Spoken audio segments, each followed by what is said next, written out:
Tamannaah sincere. அப்போது நம்ம படம் நடிக்கும்போது எனக்கு தெரிஞ்சு 19-20 வயசு இருக்குன்னு நினைக்கிறேன். ஆக்சுவலி முதல்ல பண்ண வேண்டியது நயன்தாரா தான் பண்ண வேண்டியது.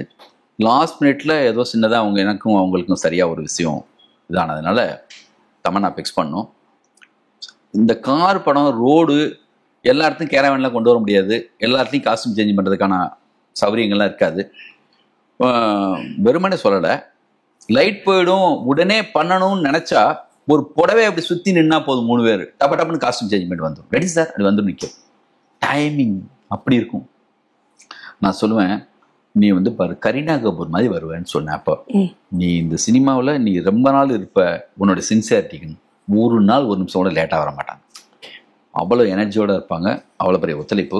அப்படி தான் அந்த படத்தில் இருந்தாங்க. எனக்கு ரொம்ப பிடிக்கும் அந்த பொண்ணுடைய. இன்றைக்கும் ஜெயிலரில் அந்த சாங்கு அந்த ப்ரெசன்ட்டில் இருக்காங்க பாருங்கள். இன்றைக்கும் அந்த லைம் லைட்டில் இருந்துகிட்டே இருக்காங்க. இன்றைக்கும் அவங்க பேசுவாங்க. பையன் ரீரிலீஸ் ஆனப்போ வீட்டுக்கு போய் ஒரு பக்கே கொடுத்து என் மேலே பெரிய மரியாதை. அவங்களோட ஒரு சிஸ்டத்தில் மெடிடேஷன் பண்ணிட்டு இருக்காங்க. இருந்தாலும் நான் நம்ம மெடிடேஷன் பற்றிலாம் அவங்கள்ட்ட பேசியிருக்கேன். கண்டிப்பாக பண்ணுறேன்னு சொல்லியிருக்காங்க.